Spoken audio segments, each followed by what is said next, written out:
Que Dios te bendiga, mi hermano y mi hermana. Te doy la bienvenida al repaso completo de la lección número 8, titulada Ministrar como Jesús. Anhelamos y nuestra oración es siempre para que tu vida sea llena con la gracia del Señor y rebose de tal manera que alcance a todas las personas que están a tu lado. Gracias por abrir este video. Gracias por estudiar la lección con nosotros y gracias también por orar con nosotros y por nosotros. Como siempre lo hacemos, vamos a cerrar nuestros ojos, a abrir nuestro corazón y a humillarnos delante del Señor a través de esta oración para comenzar. Nuestro Padre, nuestro Dios, Creador del cielo, de la tierra, gracias por traernos a la existencia. Gracias por sustentar nuestra vida con el poder de tu palabra. Ahora que vamos a estudiarla, Señor, te rogamos que limpies nuestra mente, nuestra conciencia, nuestro ser con tu sangre. Que nos permitas ser tus alumnos y al estudiar con el gran maestro de los maestros, aprender la ciencia de las ciencias, la ciencia de la salvación. Guárdanos en el centro de tu corazón, porque te lo pedimos en el nombre de Jesús. Amén, Señor. Sábado 15 de agosto, para memorizar. Y al ver las multitudes, tuvo compasión de ellas, porque estaban desamparadas y dispersas como ovejas que no tienen pastor. Mateo 9:36. Hermanos y hermanas, muchos tenemos ojos, pero no vemos. El Señor Jesucristo vio las multitudes y tuvo compasión de ellas. No encontró en esas multitudes razones para desesperarse, ni razones para desmotivarse en su misión. Los vio como candidatos para su reino. Los vio como necesitados de su amor y de su guía. Él veía y Él actuaba. Muchos vemos, pero no actuamos. Vemos la necesidad, pero nos quedamos de brazos cruzados, o algunas lágrimas corren por nuestra mejilla, pero no hacemos nada por la persona que sufre. Eso es como tener ojos y no ver. Muchos tenemos ojos, pero no vemos que los hábitos que nuestros hijitos están practicando los están llevando lejos de Dios. Los vemos haciendo cosas que los destruyen, viendo programas que los alejan del Señor, que destruyen su inocencia, pero no hacemos nada para ayudarlos a cambiar. Los dejamos seguir viendo esos programas, los dejamos seguir actuando de una manera rebelde. No actuamos nosotros para salvar a nuestros hijos. Vemos a nuestros vecinos perdiéndose en los vicios, en el pecado, y no les damos el Evangelio, no les damos testimonio. Vemos a nuestra esposa triste, sintiéndose sola, pero no hacemos nada para cambiar esa tristeza, y a veces seguimos manifestando indiferencia o rudeza. Tenemos ojos, vemos las necesidades, pero actuamos como si fuéramos ciegos. Jesús vio las multitudes, tuvo compasión de ellas y actuó para saciar esas almas que estaban hambrientas del pan de vida. Actuó para sanar esas almas que estaban enfermas. Hermano, hermana, necesitamos ver como Jesús ve. Jesús ve a las personas en sus pecados, ve los pecados de la gente, pero se ofrece para venir a salvarlos, a transformarlos, a sustentarlos y a guiarlos, como un buen pastor guía a las ovejas. Lo mismo debemos hacer nosotros.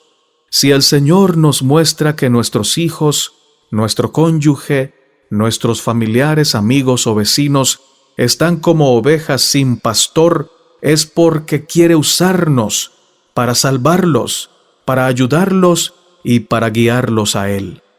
No actuemos como ciegos. Veamos las necesidades y suplámoslas en el nombre del Señor.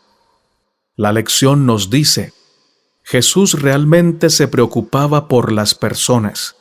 Estaba más interesado en sus preocupaciones y necesidades que en las suyas. Su vida estaba totalmente centrada en las otras personas. El suyo fue un ministerio de amorosa compasión.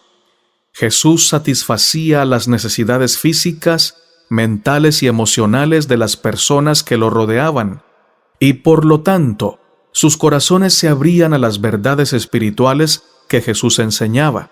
Cuando sanaba a los leprosos, abría los ojos de los ciegos y los oídos de los sordos, liberaba a los endemoniados, alimentaba a los hambrientos y cuidaba de los necesitados, los corazones se conmovían y las vidas cambiaban. El espíritu de profecía nos dice: el que alivió los cuidados de su madre viuda y ayudó a sostener el hogar de Nazaret, simpatiza con cada madre que lucha para proveerles alimento a sus hijos. El que tuvo compasión de la multitud porque desfallecían y estaban esparcidos, todavía siente compasión por el pobre sufriente. Su mano se extiende sobre ellos para bendecirlos, y en la misma oración que les dio a los discípulos, nos enseña a acordarnos de los pobres. Matutina Exaltada Jesús, capítulo del 27 de abril, titulado El pan cotidiano asegurado. Tercer párrafo. Lección para el día domingo, 16 de agosto. La actitud de Jesús hacia las personas. La tendencia nuestra es a evitar a las personas que nos parecen tóxicas o difíciles de amar. Generalmente nos caen mal esas personas duras, imprudentes y que siempre se hacen las víctimas, que nunca reconocen sus errores, sino que culpan a los demás por sus fracasos. Sin embargo, cuando así actuamos, no estamos imitando a nuestro dechado, a nuestro ejemplo, el Señor Jesucristo. Él no evitó a este mundo oscuro, indiferente y cruel. Él decidió venir, sumergirse en este planeta, vivir como hombre, ser tentado, atacado, maltratado, con tal de estar cerca de ti y cerca de mí, con tal de mostrarnos el amor de Dios y morir en nuestro lugar para que todo aquel que crea en Él sea salvo de la muerte eterna. Si la gente se aleja de ti, si la gente te deja, hermano, debes saber que Dios no lo hace. Todos los demás se van, pero Él siempre se queda contigo. Pero debo decir que Él no se queda para aplaudir tus pecados o para apoyarte en tus defectos. Él se queda porque quiere amarte, quiere perdonarte y quiere transformarte. La única forma que el Señor te dejará es que tú le digas persistentemente y constantemente que no quieres su presencia, que no quieres su amor, que no quieres su salvación.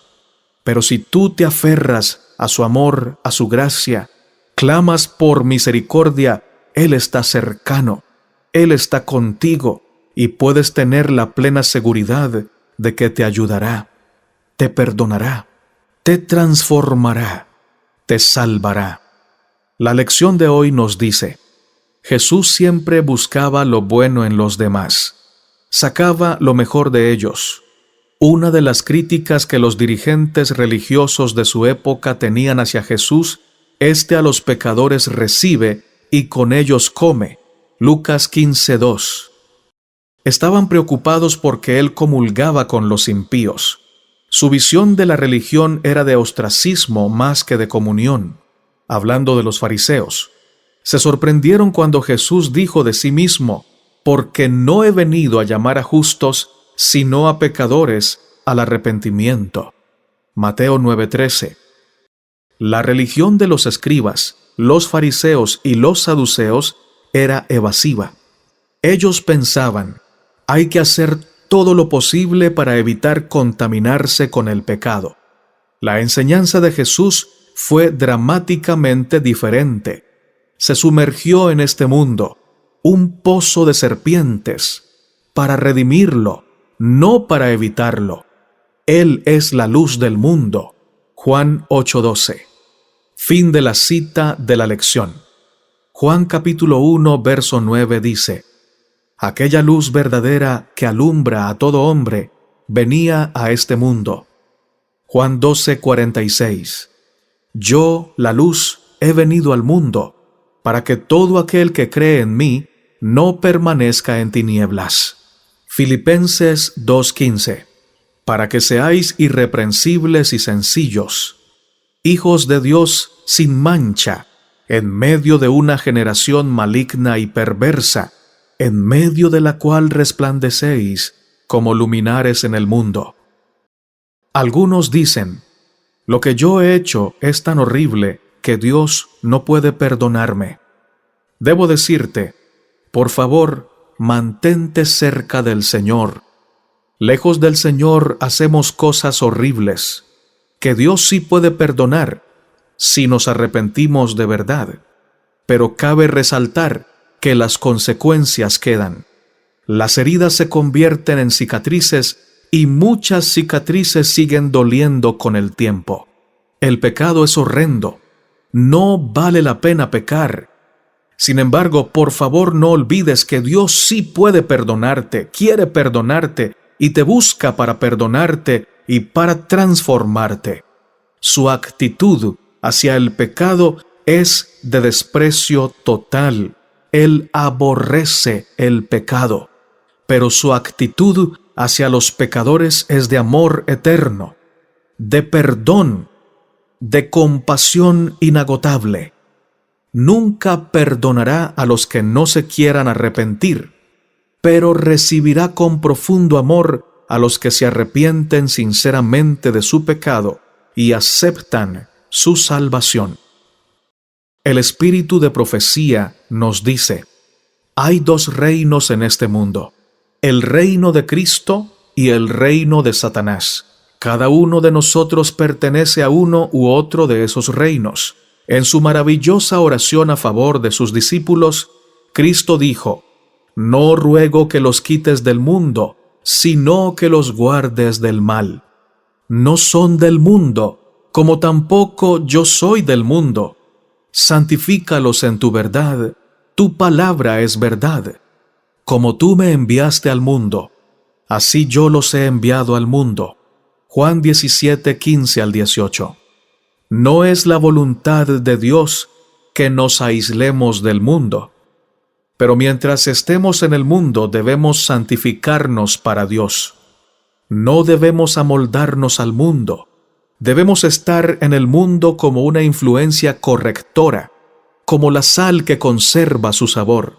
En medio de una generación impía, impura e idólatra, debemos ser puros y santos, poniendo de manifiesto que la gracia de Cristo es poderosa para restaurar en el hombre la semejanza divina. Debemos ejercer una influencia salvadora sobre el mundo. Libro La maravillosa gracia, capítulo Soberanía suprema, párrafos 2 y 3. Lección para el día lunes 17 de agosto. ¿Cómo trataba Jesús a las personas? Mateo 8, 5-10 nos dice: entrando Jesús en Capernaum, vino a él un centurión, rogándole y diciendo: Señor, mi criado está postrado en casa, paralítico, gravemente atormentado. Y Jesús le dijo: yo iré y le sanaré. Respondiendo el centurión, dijo: Señor, no soy digno de que entres bajo mi techo. Solamente di la palabra, y mi criado sanará. Porque también yo soy hombre bajo autoridad, y tengo bajo mis órdenes soldados, y digo a este: ve, y va, y al otro: ven, y viene, y a mi siervo: haz esto, y lo hace. Al oírlo Jesús se maravilló, y dijo a los que le seguían: de cierto os digo que ni aun en Israel he hallado tanta fe. Marcos 12:34 dice: Jesús entonces, viendo que había respondido sabiamente, le dijo: No estás lejos del reino de Dios. Y ya ninguno osaba preguntarle. Hermano y hermana, cuando Saulo de Tarso se convirtió al Señor, muchos de la iglesia primitiva lo miraban con miedo, desprecio y sospecha. No creían que el poder de Dios lo había transformado. Nosotros, los seres humanos, tenemos la tendencia a tratar a la gente por la impresión que nos dan, o a tratar a la gente por sus pecados pasados, por los defectos que tienen, o por las ofensas que nos han hecho. Sin embargo, el Señor Jesucristo no trata con la humanidad de esta manera. Él nos amó aún siendo pecadores, aún estando en rebelión contra Él. Él nos amó. Él decidió venir a salvarnos no porque nosotros lo merecíamos, sino porque lo necesitábamos con urgencia. Y este es el ejemplo que nosotros debemos seguir. Tratar a la gente no como se lo merecen, sino como lo necesitan de manera urgente. Pero no, lastimosamente, nosotros, si alguien nos parece hipócrita, lo tratamos con distancia. Lo vemos a veces con desprecio. Si nos parecen criticones, los alejamos y los tratamos con dureza. Pero el Señor Jesús no es así. Hay que recalcarlo. Miremos cómo trató a Pedro a pesar de las imprudencias de éste. Cómo trató con Judas a pesar de que sabía que él era el traidor. El Señor no trata a la gente como se lo merecen, reitero, los trata como ellos lo necesitan. El joven rico actuó con arrogancia al decirle al Señor Jesucristo que había guardado todos los mandamientos desde niño. Pero Jesús no lo trató de arrogante, no le dijo hipócrita, no lo expuso como mentiroso. Con amor, lo invitó a soltarse de aquello que era su ídolo y a seguirlo. Pero cabe también notar que en algunas ocasiones fue duro, fue directo, y dijo a los escribas y a los fariseos: hipócritas, sepulcros blanqueados. Pero el espíritu de profecía dice que cuando hablaba de esta manera, las lágrimas velaban su voz. Debemos anotar también que si habló a los escribas y fariseos en este tono y de esta manera dura y directa, es porque era la única manera que tenía de despertarlos, de estremecerlos, de abrirles los ojos de su conciencia y así poder colocarlos en un lugar donde podía salvarlos. Pero generalmente el Señor siempre hablaba con tacto, con prudencia, con amor, y cuando era directo, las lágrimas velaban su voz, de tal manera que la palabra hipócrita o la palabra sepulcros blanqueados no se escuchaba con rudeza, se escuchaba cargada de misericordia, cargada de amor. La lección nos dice, el objetivo de Jesús era extraer lo mejor de las personas, incluso cuando las circunstancias eran inusualmente desafiantes. Él respondía de buena manera. El Evangelio de Lucas registra que todos estaban maravillados de las palabras de gracia que salían de su boca. Lucas 4:22. Y el Evangelio de Juan agrega que la gracia y la verdad vinieron por medio de Jesucristo. Juan 1:17. Su acercamiento a la gente era desarmador. Sus amables palabras tocaban un acorde sensible en sus corazones. Fin de la cita de la lección. Colosenses 4:5-6 dice: Andad sabiamente para con los de afuera, redimiendo el tiempo. Sea vuestra palabra siempre con gracia, sazonada con sal, para que sepáis cómo debéis responder a cada uno. Y dice Efesios 4:15, sino que siguiendo la verdad en amor, crezcamos en todo en aquel que es la cabeza, esto es Cristo. La lección sigue diciendo, cuando nuestras palabras son alentadoras y llenas de gracia, tienen una influencia positiva sobre la vida de los demás. Las palabras proféticas de Isaías revelan que Jesús no quebraría la caña cascada, ni apagaría el pábilo que humeare. En otras palabras, Jesús fue tan compasivo que tuvo cuidado de no herir innecesariamente a alguien que acababa de llegar a la fe, ni apagar aún las brasas más pequeñas de fe en sus corazones. Te voy a leer un pasaje del Espíritu de Profecía, que es uno de los pasajes que más me impacta, sobre la vida del Señor Jesucristo. Por favor, préstale mucha atención y permite que el Espíritu Santo escriba este mensaje en tu ser, de tal manera que este mensaje brote siempre de nuestra vida hacia las vidas que nos rodean. Dice así: Jesús no suprimió una palabra de verdad, sino que profirió siempre la verdad con amor.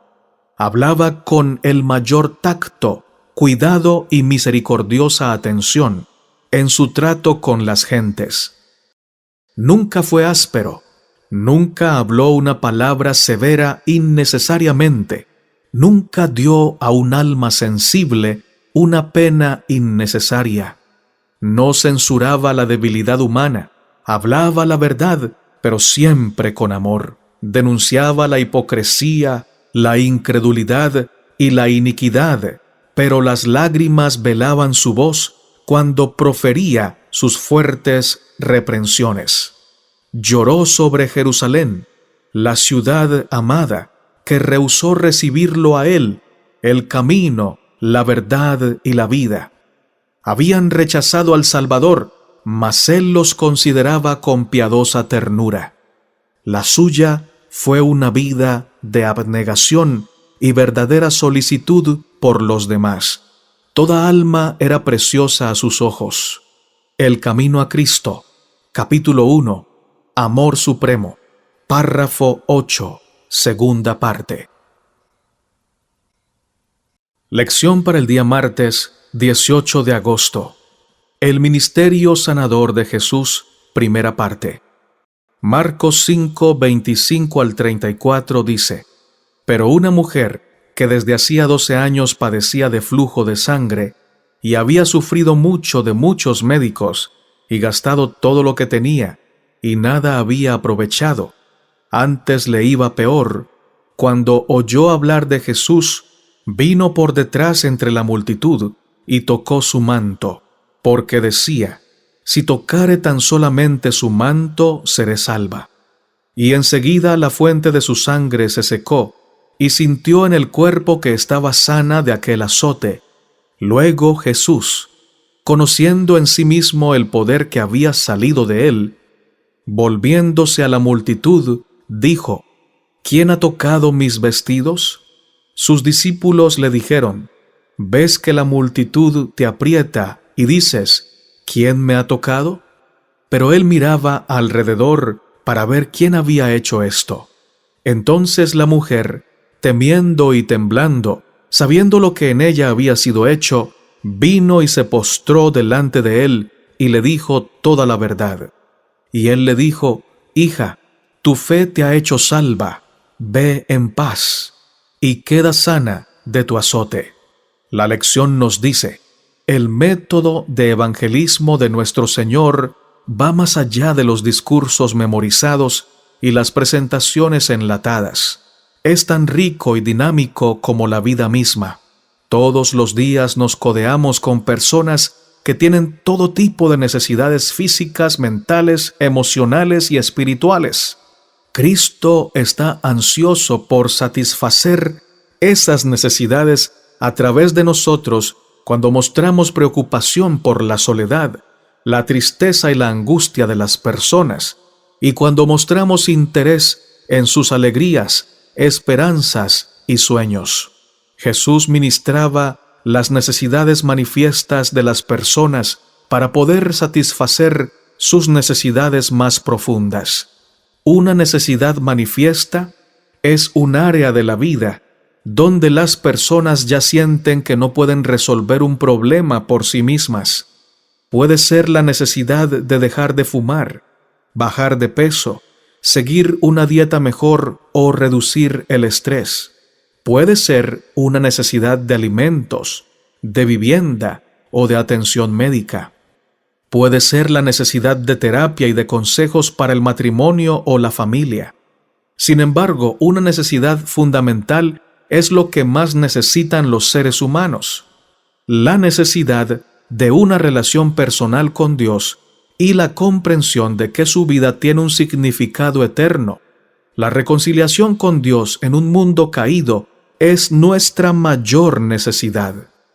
El espíritu de profecía nos dice: podemos repetir a otros su tierna compasión, a otros que vagan en el laberinto del pecado. Debemos revelar tiernamente a otros la gracia de Cristo que nos ha sido manifestada. El alma se llenará de una gran ternura y compasión por seres humanos que todavía están bajo el control de Satanás. Cristo se multiplicará en cada hombre y mujer que cree en Él, porque habrán de vivir nuevamente la vida de Cristo, al bendecir, iluminar y brindar esperanza, paz y gozo a otros corazones. Matutina Dios nos cuida, 20 de mayo, titulada El poderoso libertador. Último párrafo. Mi hermano y mi hermana, en este día, propongámonos, por la gracia del Señor, realizar el ministerio que realizó el Señor Jesucristo, predicando, enseñando y supliendo las necesidades de las personas que lo rodeaban. Lección para el día miércoles 19 de agosto. El ministerio sanador de Jesús, segunda parte. Mateo 4, 23 al 25 dice: Y recorrió Jesús toda Galilea, enseñando en las sinagogas de ellos, y predicando el evangelio del reino, y sanando toda enfermedad y toda dolencia en el pueblo. Y se difundió su fama por toda Siria, y le trajeron todos los que tenían dolencias, los afligidos por diversas enfermedades y tormentos, los endemoniados, lunáticos y paralíticos, y los sanó. Y le siguió mucha gente de Galilea, de Decápolis, de Jerusalén, de Judea y del otro lado del Jordán. Mateo 9:35 también dice: recorría Jesús todas las ciudades y aldeas, enseñando en las sinagogas de ellos, y predicando el evangelio del reino, y sanando toda enfermedad y toda dolencia en el pueblo. La lección dice: Jesús combinaba el triple ministerio de enseñanza, predicación y curación. Él compartió principios eternos para que todos pudiéramos vivir vidas con significado y propósito. Él dijo: yo he venido para que tengan vida y para que la tengan en abundancia. Juan 10:10. Su ministerio reveló una superabundancia de gracia, y Jesús vino para permitirnos vivir vidas de superabundancia, ahora y para siempre. Marcos 1:32 al 39 dice: cuando llegó la noche, luego que el sol se puso, le trajeron todos los que tenían enfermedades y a los endemoniados. Y toda la ciudad se agolpó a la puerta, y sanó a muchos que estaban enfermos de diversas enfermedades, y echó fuera muchos demonios, y no dejaba hablar a los demonios, porque lo conocían. Levantándose muy de mañana, siendo aún muy oscuro, salió y se fue a un lugar desierto, y allí oraba. Y le buscó Simón, y los que con él estaban, y hallándole, le dijeron: todos te buscan. Él les dijo: vamos a los lugares vecinos para que predique también allí, porque para esto he venido. Y predicaba en las sinagogas de ellos y en toda Galilea, y echaba fuera los demonios. Esta historia es reveladora.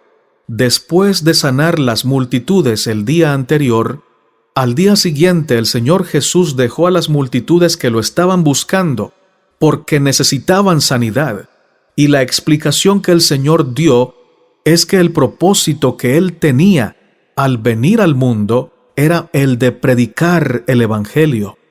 Jesús no era simplemente un obrador de milagros espectacular. Él era el divino Hijo de Dios que vino en una misión redentora. No se contentaba simplemente con curar enfermedades físicas. Él anhelaba que las personas recibieran el regalo de la vida eterna que tenía para ofrecerles. Jesús proclamó claramente el propósito de su venida a la tierra en las palabras de Lucas 19:10, porque el Hijo del Hombre vino a buscar y a salvar lo que se había perdido. Cada acto de curación fue una oportunidad para revelar el carácter de Dios, aliviar el sufrimiento y proporcionar una oportunidad para que las personas conocieran la vida eterna y la aceptaran. Lastimosamente sabemos, mis amados hermanos, que no todos los que fueron curados por el Señor Jesucristo decidieron seguirle y decidieron aceptar la vida eterna, porque muchos seres humanos buscan sanidad física para seguir invirtiendo su salud en el pecado.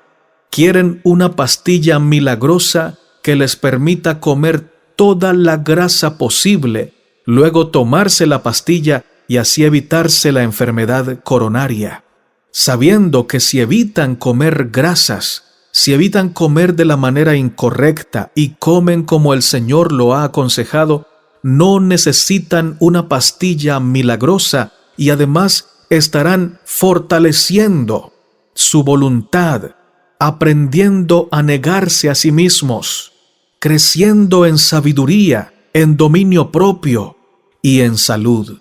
¿Y tú, cómo estás en este aspecto? ¿Buscas a Jesús como sanador pero no como salvador? ¿Cómo saber que buscamos a Jesús como sanador y no como salvador? Porque queremos vivir gastando nuestra salud con malos hábitos, haciendo lo que no es correcto, comiendo lo que no debemos comer. Y luego le decimos al Señor, por favor, sáname, Señor, pero no es para usar nuestra salud para su gloria, sino para seguir invirtiendo mal la salud que le estamos pidiendo. Pues el Señor nos dice a todos nosotros que su misión principal no es sanarnos de nuestras enfermedades y menos de esas enfermedades que nos hemos buscado por nuestros malos hábitos. Su misión principal es darnos libertad del pecado, es darnos salvación en su sangre. Dice el Espíritu de Profecía lo siguiente: Cristo vino para sanar a los enfermos y proclamar liberación a los cautivos de Satanás. Él era en sí mismo la salud y la fuerza. Impartía vida a los enfermos, a los afligidos, a los poseídos de los demonios. No rechazaba a ninguno que viniese para recibir su poder sanador. Sabía que aquellos que le pedían ayuda habían atraído la enfermedad sobre sí mismos. Sin embargo, no se negaba a sanarlos. Y cuando la virtud de Cristo penetraba en estas pobres almas, quedaban convencidas de pecado, y muchos eran sanados de su enfermedad espiritual, tanto como de sus dolencias físicas. El Evangelio posee todavía el mismo poder. ¿Y por qué no habríamos de presenciar hoy los mismos resultados?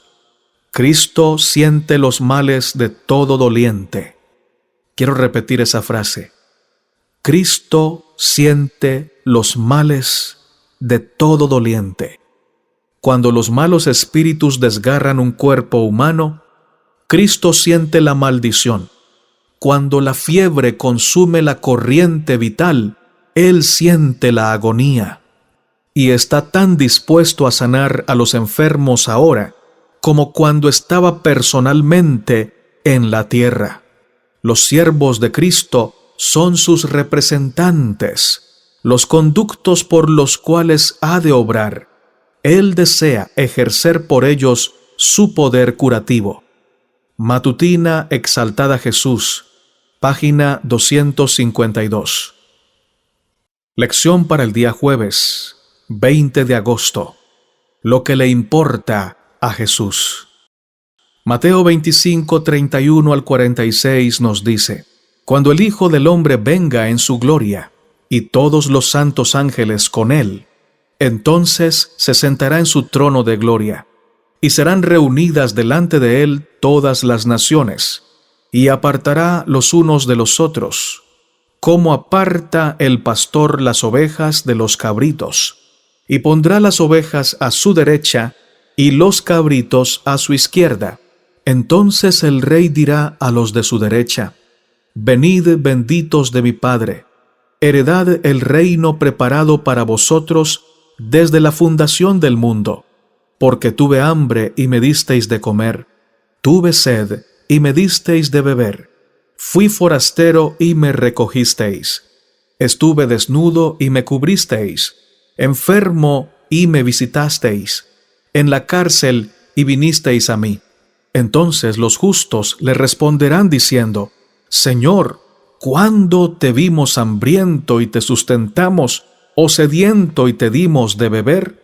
¿Cuándo te vimos forastero y te recogimos, o desnudo y te cubrimos?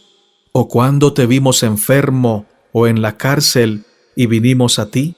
Y respondiendo el rey les dirá: De cierto os digo que en cuanto lo hicisteis a uno de estos mis hermanos más pequeños, a mí lo hicisteis.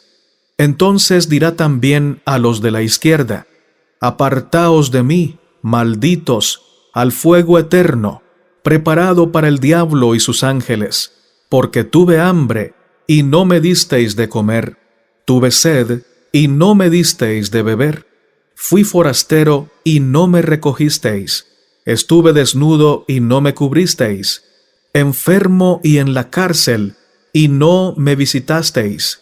Entonces también ellos le responderán diciendo: Señor, ¿cuándo te vimos hambriento, sediento, forastero, desnudo, enfermo o en la cárcel, y no te servimos? Entonces les responderá diciendo: De cierto os digo, que en cuanto no lo hicisteis a uno de estos más pequeños, tampoco a mí lo hicisteis. E irán estos al castigo eterno, y los justos a la vida eterna. Ojo, mis hermanos, algunos malinterpretamos este pasaje. He oído decir a algunas personas que Dios no se fija en si guardamos el sábado, o si devolvemos el diezmo, o si asistimos a la congregación. Dicen que a Dios solo le importa que hagamos buenas obras, que visitemos a los enfermos y a los que están en la cárcel. Pero reitero, ojo, el texto no desdeña guardar el sábado, no nos invita a olvidarnos de devolver el diezmo, a olvidarnos de guardar los mandamientos de Dios. El texto no enseña esto, no afirma eso. Lo que dice el pasaje es que los que serán llamados al reino eterno son benditos del Padre. Y en la Biblia se le llama benditos a aquellos que obedecen toda la voluntad revelada de Dios y la obedecen por su gracia. Ver, por ejemplo, Deuteronomio 28, 1 al 12. Allí llama benditos a los que oyen la palabra y la hacen, y son benditos en todos los aspectos de su vida. Esto quiere decir que lo que le importa al Señor Jesucristo es que su pueblo refleje su carácter, viviendo en santa obediencia, que se va a manifestar en una piedad práctica, en el amor práctico, constante por el prójimo. Miqueas 6:8 dice: Oh hombre, Él te ha declarado lo que es bueno. ¿Y qué pide Jehová de ti?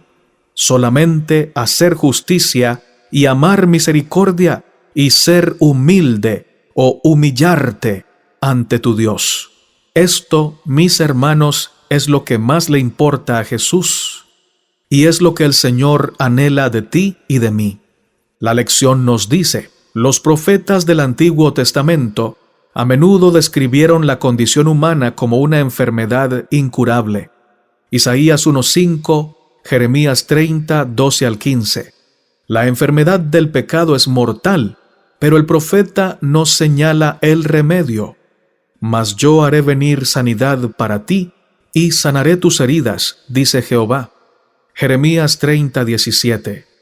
Jesús es el remedio para la enfermedad mortal de nuestra alma. La parábola de las ovejas y los cabritos nos exhorta a satisfacer las necesidades físicas de quienes nos rodean, pero hace mucho más. Es la historia de un Cristo que satisface las necesidades más profundas del alma y es una invitación a asociarnos con Él para ministrar a quienes nos rodean. Vivir vidas egocéntricas y descuidar las necesidades físicas, mentales, emocionales y espirituales de los demás es arriesgarse a la perdición eterna.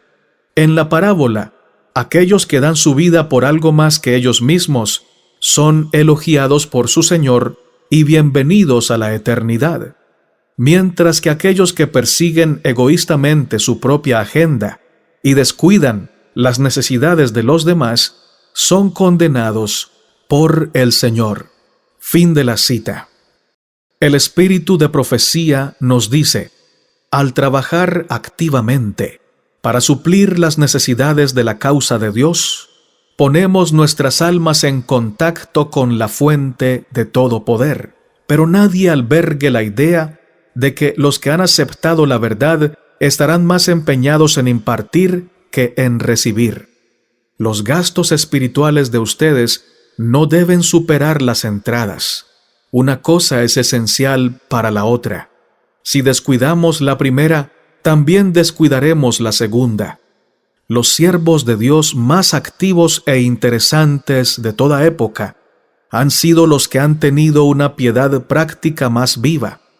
Sus necesidades espirituales fueron satisfechas por la fuente inagotable de poder para que pudieran impartirla a los demás. Cuando tengamos la mira puesta en la gloria de Dios, cultivaremos la piedad personal. La filantropía, por mucho que se la practique, no puede ocupar el lugar de la piedad personal. Hay peligros por todos lados y necesitamos depender constantemente de Dios para que su Espíritu Santo purifique nuestros corazones, los dote de abnegación y los disponga a escuchar rápidamente las órdenes que proceden de lo alto. No hay nada insignificante en la obra de Dios, y la fidelidad con que se la hace, más que la cantidad hecha, determina la recompensa de cada cual. Matutina cada día con Dios, del 12 de marzo, piedad personal práctica, párrafo 3 y 4. La pregunta importante es: ¿por qué a los que se les llama benditos de mi Padre, en Mateo 25, lograron hacer estas obras de amor por su prójimo? ¿Con qué poder, con qué fuerza pudieron hacer estas obras? Porque vivían conectados con la fuente del amor. Tenían comunión directa, constante, con el Padre Celestial. Obedecían sus mandamientos, y como fruto de esta comunión y de esta obediencia, se manifestaba una piedad personal, práctica, en favor de los demás. Así que, mi hermano, lo que más le importa a nuestro Señor Jesucristo es que tú y yo tengamos una relación viviente con su Padre, y que a través de esta relación podamos convertirnos en fuerzas vivas, en canales vivos, eficaces, a través de los cuales el amor del cielo se derrame en abundancia por la humanidad. Lección para el día viernes 21 de agosto, para estudiar y meditar. Para este día he seleccionado un pasaje del espíritu de profecía muy profundo. Vamos a escucharlo y que el Espíritu Santo lo grabe en nuestro ser. En la descripción de la escena del juicio, cuando los justos reciben su recompensa y se pasa sentencia sobre los malvados, se representa a los justos preguntándose qué han hecho para merecer tal recompensa. Pero ellos abrigaron una constante fe en Cristo. En ellos moraba su Espíritu y realizaron espontáneamente para Cristo, en la persona de sus santos, aquellos servicios que producen una recompensa segura. pero nunca tuvieron el propósito de trabajar con el fin de recibir una recompensa o una compensación. Consideraron que su más alto honor consistía en trabajar como Cristo lo había hecho. Lo que hicieron fue llevado a cabo por amor a Cristo y a sus semejantes, y aquel que se había identificado con la humanidad sufriente consideró estos actos de amor y compasión como si hubieran sido hechos para Él. Al Señor le debemos cada uno de nuestros dones y todos nuestros talentos. Cada victoria que se gana se obtiene mediante su gracia. Por lo tanto, nuestras jactancias están totalmente fuera de lugar si recordáramos que estamos compareciendo en juicio ante el universo celestial, que Dios nos está probando para ver de qué espíritu estamos animados. Habría entre nosotros una meditación más seria y oración más ferviente. Los que trabajan con toda sinceridad se dan cuenta de que el hombre no puede realizar ningún bien por sí solo. Se llenan de gratitud y de acción de gracias por el privilegio de mantener comunión con Dios. Entretejido con su servicio, se encuentra el principio que hace completamente fragantes todos sus regalos y ofrendas. Tienen la misma confianza y fe en Dios que el niño tiene en su Padre terrenal.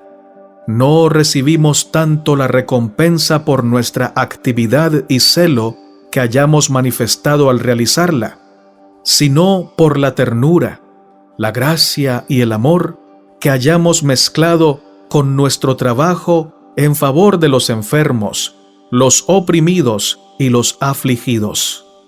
Matutina Exaltada Jesús, capítulo del 25 de noviembre, La corona de la vida. Párrafo 3 hasta el final. Hemos llegado, hermanos, al final de este estudio. Les agradezco profundamente por escuchar todo el video. Gracias, hermanos, por darle me gusta. Gracias por compartirlo con tus hermanos y con tus amigos. Y gracias por suscribirte al canal En Defensa de la Fe.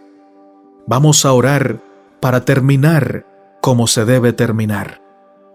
Dios de Abraham, de Isaac y de Israel, que tu nombre sea siempre exaltado, glorificado y bendecido. Gracias por darnos el honor de hacer parte de ese remanente que exalta y vindica tu carácter. Gracias, oh Señor, por ilustrarnos con el mensaje vivo de tu palabra santa. Gracias, Señor, por rodearnos siempre con el agua viva que desciende de tu trono. Gracias por saciar nuestra alma con tu pan espiritual, por permitirnos participar del maná del cielo. Gracias por cada persona que escucha este mensaje, porque estás tocando sus vidas, transformando sus caracteres, llenándolos con tu Espíritu Santo, guiándolos por la senda segura de la verdad.